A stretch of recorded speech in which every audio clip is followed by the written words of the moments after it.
Abandoned structures hold the secrets of America's past.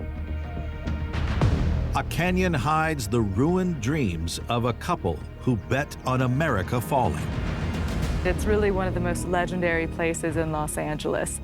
There are many rumors about what the people who owned it wanted it to become. A ghost town that offers a rare glimpse into a celebrated era. And it's become an iconic place to visit and represents truly Americana at its best. A seaside city conceals neglected buildings that help turn America into a global superpower. The reason America is as great as it is our maritime culture. It's the maritime industries that have made America the country that it is. And a much-loved tourist attraction where one woman took on a corrupt institution. The struggles that she had with the city and, a lot of trying to fight, but eventually it became too much. Scattered across the United States are abandoned structures. Forgotten ruins of the past, monuments to a bygone era. Each shines a light on the story of this land and its people. These are the secrets of hidden America.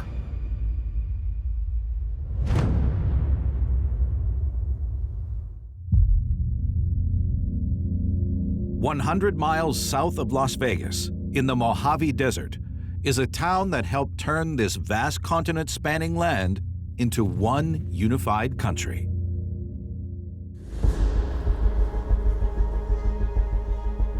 The environment is hot, dry, appears to be desolate, it appears to be harsh. There's basically a road, some railroad tracks, and then, rising out of the desert, this abandoned town. Many of the buildings here are in ruins. But it's not a scene of total dereliction. Some of them look like there's a little bit more life to them. So there's more going on here than first meets the eye, I think. One structure has recently been restored to its former glory and is a big hit with those passing through, whether by car or by plane. You sit here and watch people pull over, they see the sign, they want to take the picture in front of the sign. All day long, this goes on. The sign is a symbol of a great nation-building achievement, a triumph that has been immortalized in American culture. It figures in movies, television shows, and even songs. This is something that shaped the country and made it what it is today.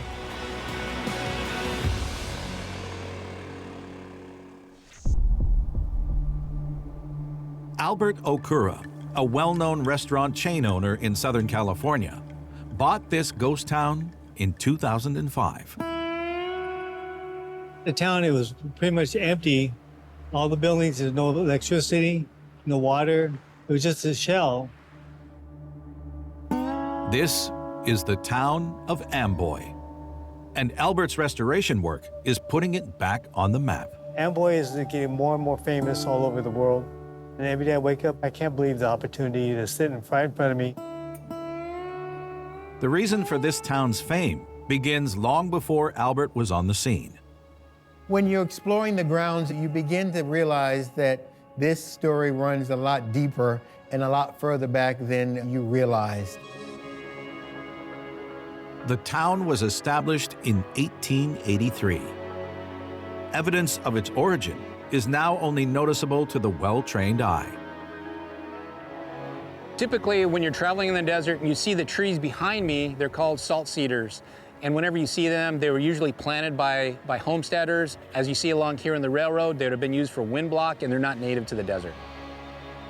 Steve Reyes lives 25 miles south of Amboy and is one of the few people who can paint a picture of the now disappeared original town. The original schoolhouse would have been here, housing for the railroad workers. There would have been a store here as well. At first, the settlement was simply a water and repair stop for the steam trains. The steam engines could only go 9 miles before they needed to be replenished with water. These water-stop communities were named in alphabetical order from west to east, beginning here at the town of Amboy. But Amboy's future was about to dramatically change course thanks to a new invention: the automobile. In the early 20th century, a car is really a luxury item only for the rich.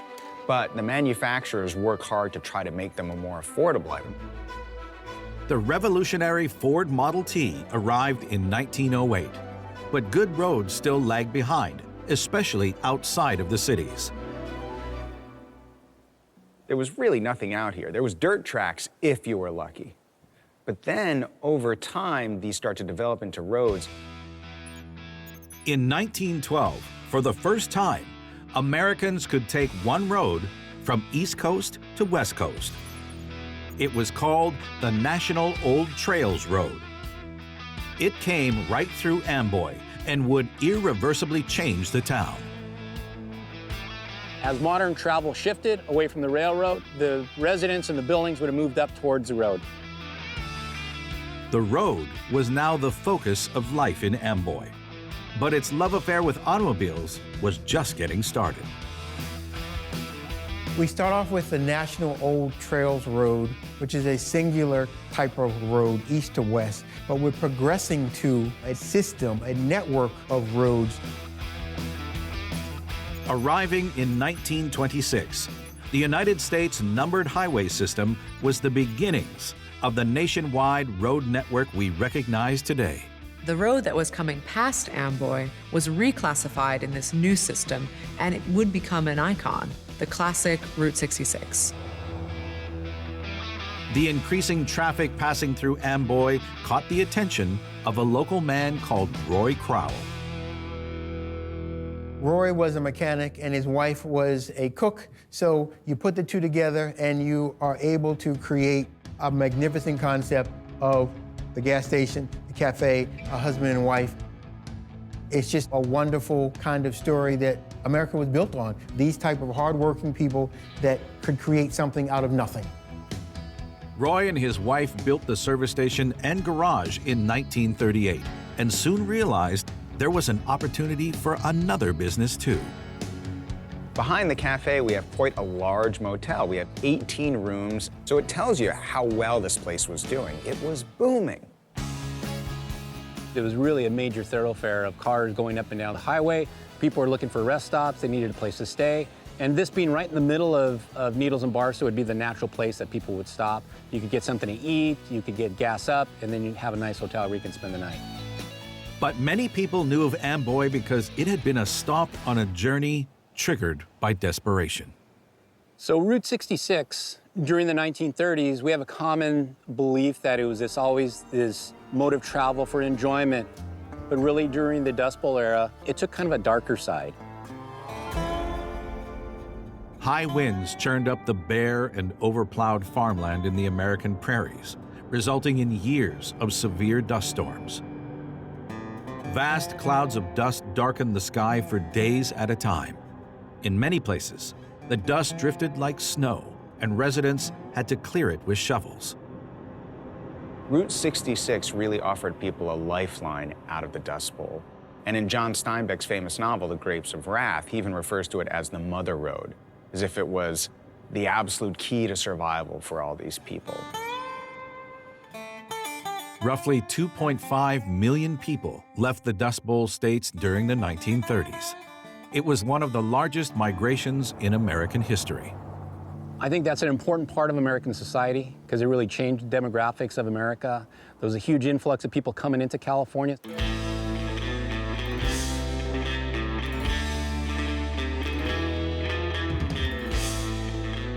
So what you would see across Route 66, especially in this area, towns grew and really flourished along Route 66. Amboy would have been one of those larger towns that offered the most amenities. It grew to include 3 gas stations, 2 cafes, 4 garages, a post office, a church, and a school. But its real heyday was just around the corner. After World War II, returning soldiers, the economy was good. People had expendable money to purchase cars. There's also associations that are encouraging people to travel along Route 66. In 1959, Roy passed his businesses onto his son-in-law, Buster Burris, who gave the buildings a fresh new look.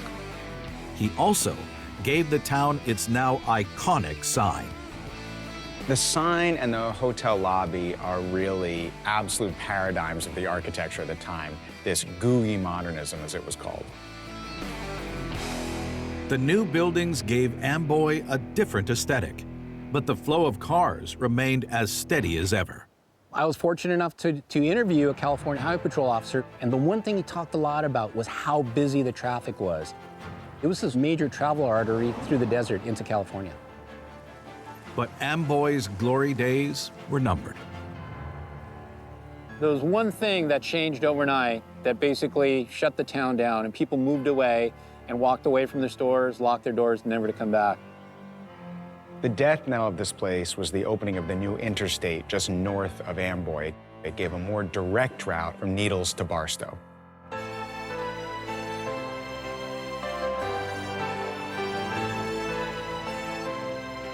America is famous for undoing its historic narrative, and Route 66 is a prime example of that. All the successful businesses for many generations that were thriving along Route 66 suddenly get wiped out. Starved of cars, the population plummeted. Buster clung to his investment until 1995, when he leased his properties to be used as film sets, before finally selling up completely in 2000. After decades of neglect, Amboy has started experiencing a renaissance driven by nostalgia. So through the years, Amboy, really the birth of it become a tourist destination would have been with the advent of the internet. People from Europe started rediscovering Route 66, and that's when it really became a part of Americana. It was very common to see people from France, from Germany, to stop here at Amboy. People used to pull into Amboy because it was between here and there. Now it's become an actual destination location. Albert Okura was also drawn in by the magic of Route 66. Baby boomers, my generation, they got involved in buying hot rods and Harley Davidsons. They wanted to ride the route. And that's why when Amboy came for sale, I knew I had to buy it. Albert has restored the gas station, including its 1970s pumps, and has plans for other buildings on his property too. We have 5 bungalow cabins, ideal for renting and to stay overnight. We need to get the utilities in, and I think that's our goal for this coming year. But the big moment was back in 2019 with the relighting of the sign.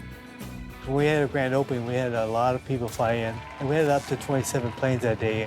We got us a lot of attention, a lot of press, become the focal point of everything we do here. It just symbolizes the whole movement of the Route 66 and the whole restoration thing. Amboy's reawakening has spawned its own slogan, the ghost town that ain't dead yet. Most of the towns along roads like this have vanished long ago, but Amboy gives us this tantalizing window into what life was like when this culture was at its height.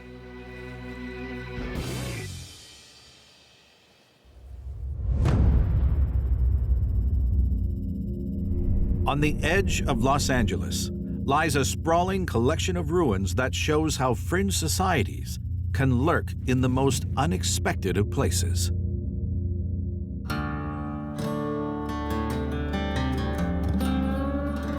It's a beautiful landscape. There's steep hills dotted with trees, quite the contrast to the never-ending concrete jungle that is Los Angeles. But there's something surprising here in this wooded area, something that you wouldn't expect. What we see are stairs, so many stairs, climbing, climbing, climbing everywhere. There are different pieces of this puzzle littered throughout the woods. Years of gossip have added to the mystery of this site's true purpose. There's so many different stories that have been told over the years about what happened here. But what we actually know is fascinating, but it's clearly not the full story.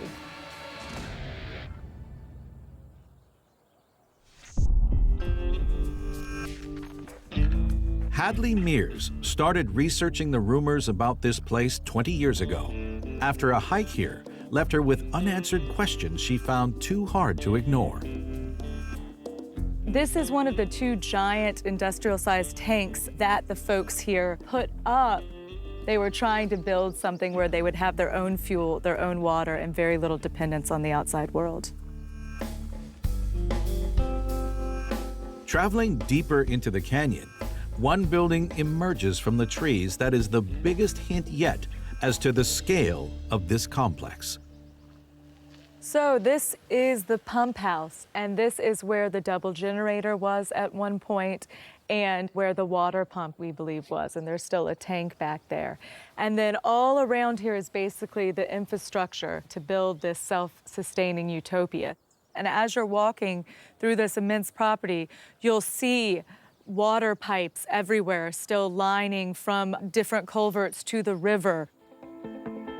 You also see a leveled out section, a garden.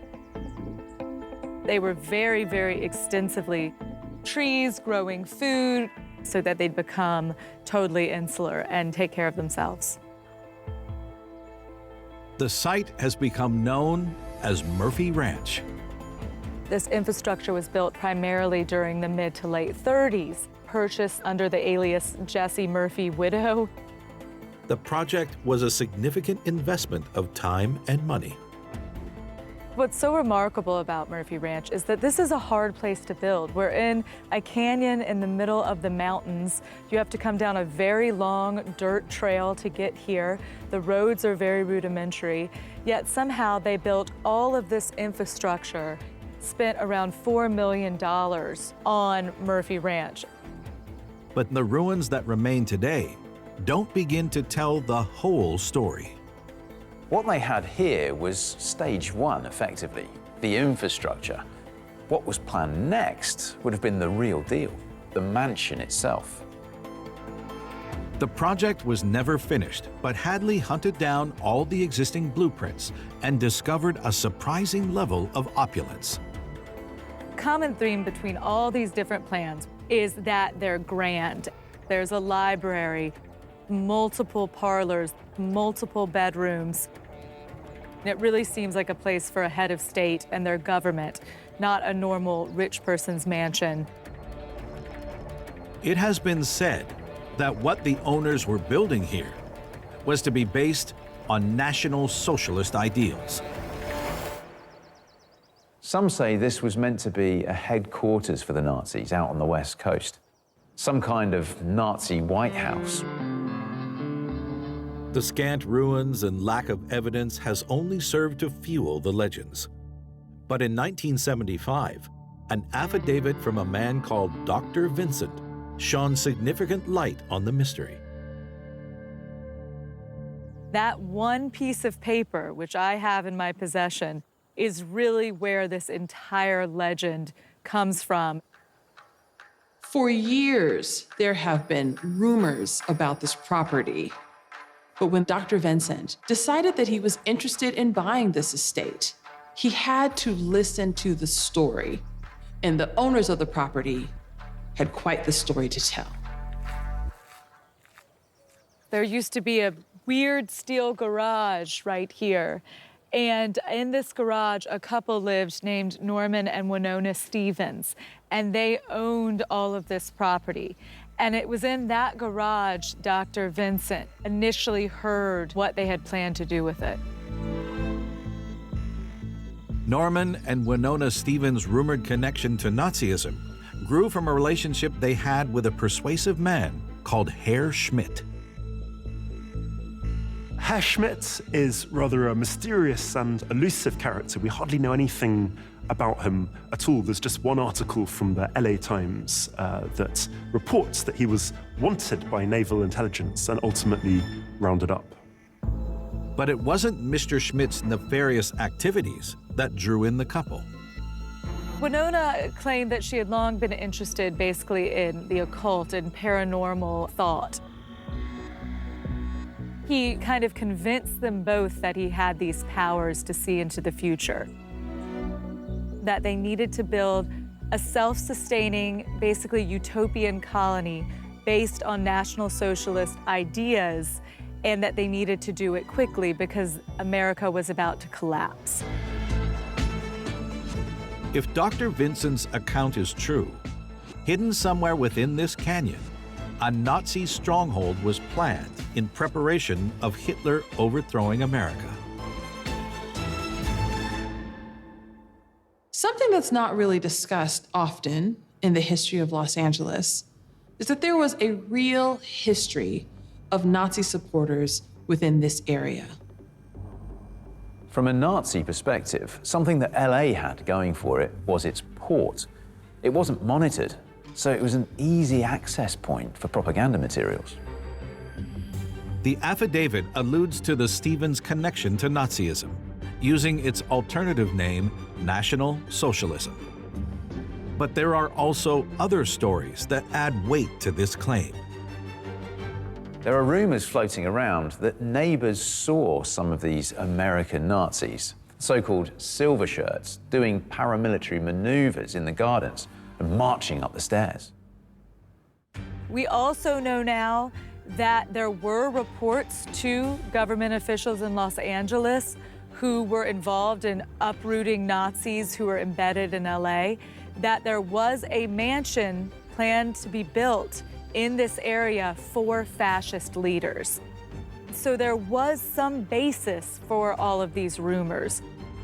Meanwhile, in Europe, the rise of Nazism would result in full-blown war. America initially resisted calls to join the fight, but their reluctance would not last. In December of 1941, everything changed with the attack on Pearl Harbor. This was also a pivotal moment for Murphy Ranch. America is very much entering into the war, and anything that has any kind of allegiance whatsoever with Germany or Nazism is completely outlawed, at which point somewhere like this would have been overnight rendered entirely illegal. We know that the Stevens stopped paying architects in 1941 because all available architectural plans cease after that date. Whatever was going on here, they were probably under enormous pressure to stop what they were doing. Herr Schmidt was slow to react and ended up paying a heavy price. Herr Schmidt was arrested for hiding shortwave radio equipment on the property and allegedly died in prison. The Stevens stayed on at Murphy Ranch but never built anything more. Eventually, they had had enough and decided to cut their losses and sell up.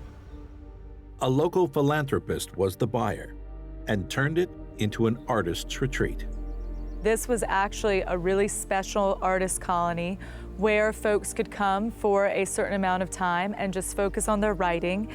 They commissioned Frank Lloyd Wright, one of the premier architects of all time, to build adorable little cottages on the property for the artists, and it really flourished for a few years.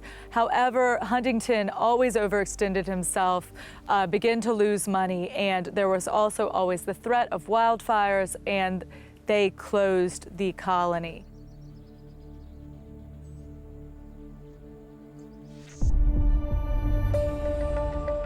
LA's Murphy Ranch is a confusing collection of ruins, rumors, and hard-to-link facts that will always be open to interpretation. This is the city of make-believe. But the question is this just another of Hollywood's fantasy tales? What exactly the Stevens' aims were, what really happened on this land during the 1930s, who else was actually even here, is a total mystery. I don't think we're ever going to know what actually happened.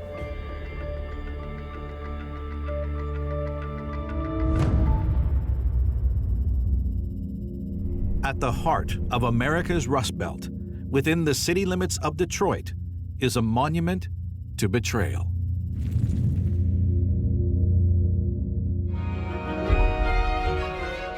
We're on an island in the Detroit River, just a little upstream from the city's center. Parts are well tended. We have parks, places for swimming and picnics. It feels like the perfect place to come and enjoy nature. So why are large parts of it completely disused?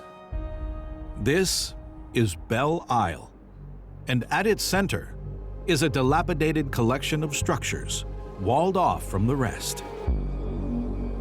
Behind the fence is a complex of wooden ruins that look like something from a completely different time and place.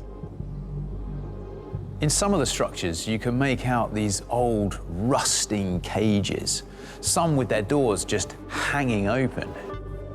It's enough to send shivers up your spine. This enclosed compound played a significant role in one of Detroit's most notorious corruption scandals. There were darker forces at play behind the scenes that no one could have predicted. This really was a hero to zero story. Basically, he was taking advantage of the city. So many people are still upset about what he did to Detroit. On an island in the Detroit River is a site whose glory days are firmly in the past. It feels surreal. It's been almost 30 years since I've been inside of the gates here. When I was here in the early 80s, I never envisioned this would happen. Angela Lugo Thomas knows this place better than most. She worked here during its heyday. A lot of people got their first jobs working in this space. So I did concessions and I sold souvenirs. But one of my favorite things to do was making the cotton candy, because we used the old style cotton candy where you had a big silver bowl and you just go around with the stick until you get it to a certain size. It's just one of those first memories that you never forget. Its story begins almost 100 years earlier, at a time when Detroit was on the up. The first structures were erected here in 1895, just as Detroit was emerging as one of America's most prominent cities. Detroit was a booming industrial city with factories and immigrants and a very fast-growing economy. With repetitive jobs and cramped urban living conditions, the burgeoning workforce was in need of an altogether different form of entertainment. They found it here, at the Belle Isle Zoo. These factory workers and their families, they didn't have the money to travel far outside the city. So the idea they could go to a beautiful island and stroll among these exotic creatures in a zoo, that must have just been delightful for them. By 1909, they had over 150 animals, including bears, kangaroos, and monkeys. As Detroit's fortunes soared, so too did the zoos. But as industry began to leave the Motor City in the second half of the century, the number of patrons to the zoo dwindled. After the 1950s, Detroit's population began to decrease rapidly. The city lost nearly 40% of its residents between 1950 and 1980. This spelt real bad news for the zoo. With gate receipts diminishing and the city's finances in turmoil, the Belle Isle Zoo looks set to close. Until an ambitious restoration project turned the tide. Lions and tigers and bears, oh my! Welcome to the opening of the Detroit Belle Isle Zoo. The zoo was revived in the 1980s with a kind of African theme. They called it Safari Land. They built these structures that were kind of informed by an idea of African architecture. The rejuvenated zoo was a big hit with the public. Oh, they loved the zoo. I mean, a lot of people, it's their first time going to see animals. You know, a lot of the children had some of their first school trips here in this space. A new area was added to the zoo in 1980. It was essentially an elevated boardwalk with the animals fenced in at ground level. The renovation was spearheaded by a new zoo director, Khadija Shelby. Under the stewardship of Khadija, the zoo bucked the trend of Detroit's declining fortunes. She was a real force in the city at the time, and she was also the nation's first African-American zoo director. Angela had VIP access to the new facilities, as Khadija was her grandmother. When I came here, I came with my grandmother. As soon as she was spotted at the bridge of Belle Isle, someone would radio in to let everyone else know that Miss Shelby has arrived and to get everything ready and prepared. She had everyone on their pins and needles because they knew that she expected excellence. But even as the zoo was revived, Detroit's fortunes continued to go downhill. Eventually, even Khadija's supreme efforts were not enough. There was a time when this place was funded very well, and then, of course, like everything else, funding goes away. And so it was difficult for my grandmother to do a lot of the programming that she was used to doing. Sometimes they didn't have the right people to take care of the animals, so it became a point in time when you would go to the zoo and you really didn't see a lot of animals. And in 1994, with a change of administration in City Hall, she was removed from her post. It was hard for her to see this zoo, which was her baby, kind of, deteriorate. And so that was sad to watch. The spirit of this place changed after she was not here anymore. 8 years later, the zoo closed. But former director Khadija didn't give up. She joined a campaign aimed at raising the $700,000 needed to reopen the gates. And with another new mayor in City Hall, things were looking up. In 2002, Kwame Kilpatrick became mayor of Detroit, sweeping into office on a tremendous wave of positivity and hope. He was known as the hip-hop mayor. Not only was he young, but he was tall, he was handsome, and he promised very exciting times for Detroit. The city was ecstatic to see him become mayor. At the same time, Khadija's fundraising had been a success. And with Mayor Kilpatrick pledging his support for the reopening of the zoo, victory was at hand. But things didn't play out as expected. The rug was completely pulled out from under the campaigners. Money was raised for the zoo, and it looked like it was going to get a second chance. But then, nothing happened. Detroiters were waiting for construction to begin, which it did, but on the other side of the island. Mayor Kilpatrick, he did a little switcheroo on people because instead of reopening and fixing this space up, he ended up then pouring that money into a new facility that's on the east side of the island called the Belle Isle Nature Center. A lot of people felt duped. They were very upset because he did not follow through on the promise. And Kilpatrick's misdeeds went far beyond broken promises. It soon came to light that he was involved in a massive corruption scandal. It involved kickbacks from contractors working for the city. Suddenly, the whole dirty mess was exposed. This was corruption at the highest levels. In 2013, Kilpatrick was convicted on 24 federal corruption charges and condemned to 28 years in prison. But in 2021, his sentence was commuted by President Donald Trump on his last day in office. He's out now, but yeah, he's definitely left a scar on the city that I'm not sure a lot of people are going to get over.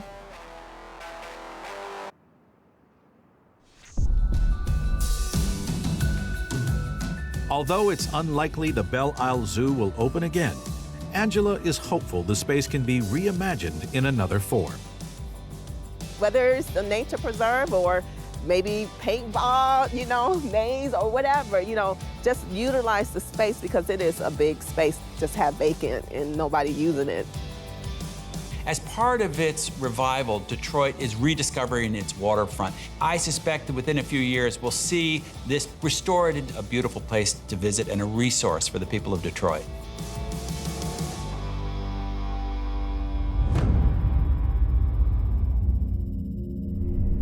In South Carolina, 2 empty buildings mark how one city changed the course of American history twice. We're right in the heart of one of the busiest cities on the southeast coast of the United States. We're in Charleston. In the suburbs is a complex that was built in a time of crisis.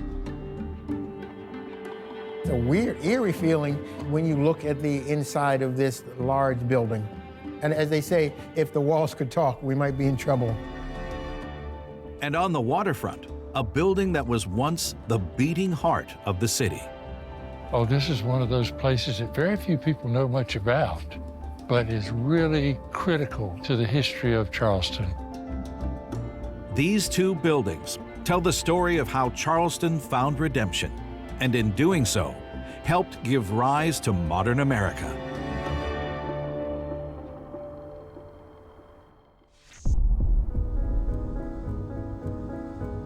Don Campagna has lived in Charleston his entire life. He was a child when he first saw this building. This building was designed to create in the citizens a feeling of appreciation for the beauty around them. If you're not impressed by this size and this scale, I don't know what it'll take to move your heart. It's made of this beautiful blonde brick, built to look good, not just be functional. This part of the structure is now empty, but clues to its function remain. It's a huge empty space, but down by one of those banks of rubble, you can see flowing water. Water plays an important role in the story of this building. Its history goes back over 100 years to when Charleston was one of the wealthiest port cities in America. Its prosperity ended when the country was thrown into civil war. Charleston played a major role during the Civil War, and it was a pivotal city in the fight between the Union and the Confederate armies. By the end of the conflict, Charleston was left in ruins by the Union Army. The city was destroyed, absolutely decimated.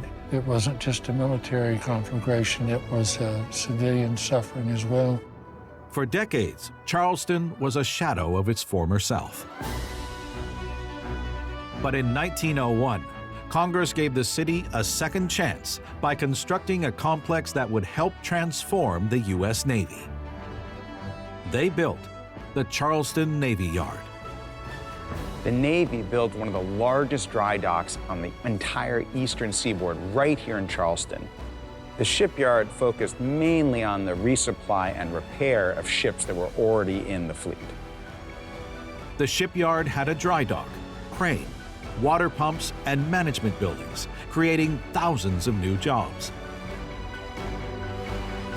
And its beating heart was a brand new power plant.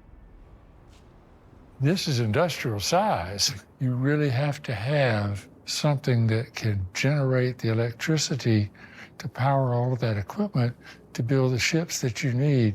The Naval Yard was a catalyst for more economic activity because it was attracting workers from all over the country. The Charleston Navy Yard ushered in a new era of prosperity for the city.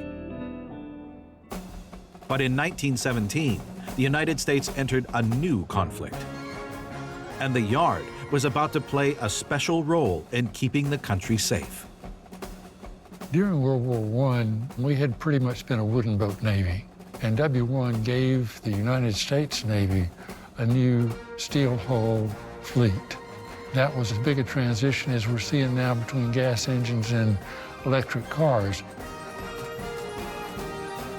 The plant powered the refit of 35 destroyers and hundreds of smaller vessels. It was the start of what would become the most powerful naval force the world had ever seen. The reason America is as great as it is our maritime culture. It's the maritime industries that have made America the country that it is. Charleston helped prove that America was willing and able to defend itself on the world stage. Its new challenge was to protect the people who fought for it. Even though America and the Allies won World War I, they only just coped with the demands put on hospitals to treat those injured and hurt. It was said that the crew of just one destroyer would fill every hospital bed in Charleston. They needed more capacity and decided to build a bigger, better hospital district right here in Charleston. In the downtown area, they built the new 33-acre Navy Hospital District. I don't think there was any question that at that point the government had a very strong inkling that we were likely to wind up in a war and that we were going to have casualties, and we had to be prepared. The new facility was equipped with an X-ray department, an operating theater, and a recreational courtyard that filled the building with light. Charleston was ready if America was ever thrust into another war. And in 1941, it was. As many as 4,000 wounded soldiers were treated here every month, many of whom were fighting in Europe and Africa. There were 75,000 casualties that came into Charleston. The people that came back on those hospital ships were the most seriously wounded, the most in desperate need of care. The Charleston Navy Hospital was well prepared. It used pioneering methods to care for its patients. The hospital was designed around the courtyard with different wings all around it. And actually what was revolutionary about the design was that it actually enabled different wards to treat specific injuries. If you had a doctor that was particularly good at doing repair of legs or repair of arms, then it would be nice for that doctor to be able to go from one patient to the next. It was more efficient use of their personnel. The new model of separating patients into wards became the basis of modern clinical care. After the Second World War, the Navy Hospital District continued to care for wounded veterans for nearly 3 decades. In 1996, the aged Navy Yard finally closed.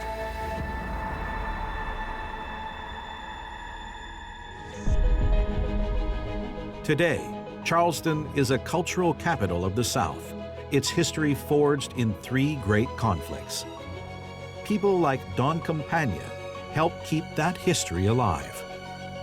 This needs to be a monument of sorts to the memory of the people who didn't leave here and the people who did, because they both did their duty.